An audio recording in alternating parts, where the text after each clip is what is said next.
So this is the rear dome light from AM Off-Road. It's a plug and play. You just disconnect the rear factory dome light, connect this one in, snap it in place. It's also got 3M strips here to hold it up as well.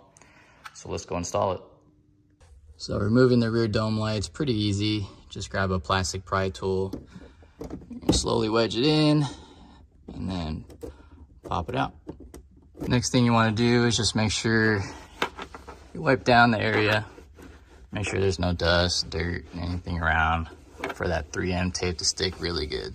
Once you clean down the area, take your AM Off-Road dome light, plug it into the factory harness. You can take off that red film from your 3M tape and then just guide it in, snap it in place. There you go, nice tight fit. It doesn't interfere with my black view rear dash cam. It's pretty snug. So there it is installed. See how it looks turned on. So there it is with the AM Off-Road rear dome light. Much better coverage. You can see there's much more light.